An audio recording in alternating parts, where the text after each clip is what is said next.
Hola, buenas tardes. Soy el doctor Juan Carlos Rosell. Mis alumnos me pidieron que hiciera un tutorial sobre el funcionamiento de la memoria, así que trataré de hacerlo lo más simple que se pueda. Vamos a comenzar entonces. Vamos a entender que la memoria es la facultad de adquirir, almacenar y evocar información en distintas modalidades. Pueden ser como conocimientos, como recuerdos sensoriales, olores, sonidos, afectiva, emociones, sentimientos, o motora, como por ejemplo cuando realizamos algún tipo de tarea de trabajo, es decir, como el manejar, cocinar, etcétera, etcétera.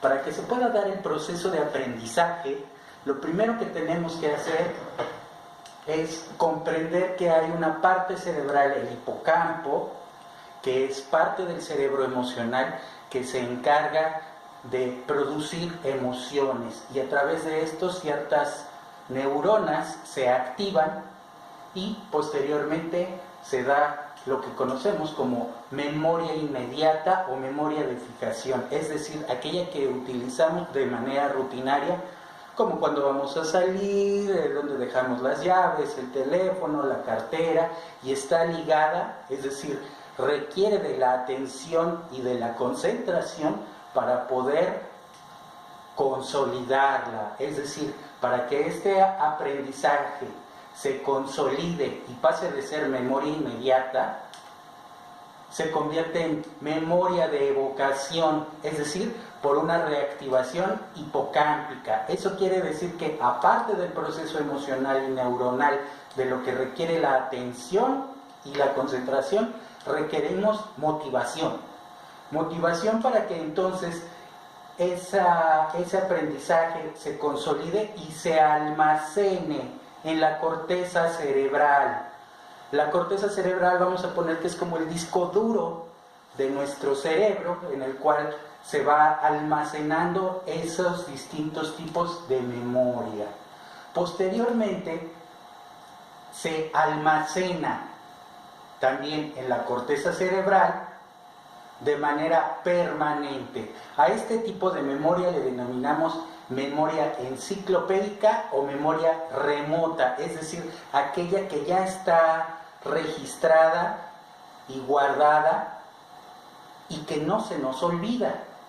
Después de eso sigue el proceso de recuperación de ese aprendizaje. Una vez que está consolidado, almacenado en la corteza cerebral, se recupera del disco duro, es decir, córtico-corticalmente, de la corteza cerebral. Somos conscientes de que tenemos esa memoria, ese recuerdo, ese aprendizaje. Por lo tanto, no depende ya de la emoción ni de la motivación. Esto crea un proceso cerebral complejo denominado coincidencia regenerativa, es decir, en el momento en el que yo soy consciente de que mi aprendizaje se consolida, se almacena y se recupera, alcanzo otro proceso mental de mayor jerarquía que conocemos como metaaprendizaje.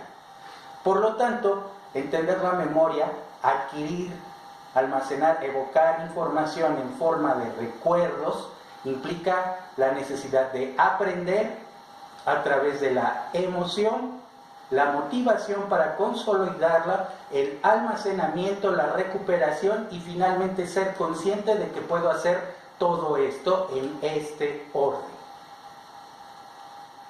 Comprendiendo esto, podemos hablar entonces de la siguiente función mental, que es la metamemoria, que entendemos como el grado de conocimiento y memoria que se tiene acerca de nuestra propia memoria y sus peculiaridades. Es decir, una vez que sabemos cómo es el proceso de memoria, un proceso cognitivo, el proceso metacognitivo en el cual soy consciente de cómo usarlo, nos convertimos en una evolución de nosotros mismos. Dicho de otra manera, la metamemoria es el conocimiento y control de los propios procesos de memoria. su capacidad, sus limitaciones y su operatividad. Yo les ponía de ejemplo a los alumnos que, por ejemplo, mi memoria es como de unos 500 terabytes, por lo tanto, sé cómo aprender, sé cómo dirigir, cómo recuperar. Finalmente, tener conciencia de qué hay que hacer para poder memorizar y posteriormente recordar es lo que podemos resumir como metamemoria.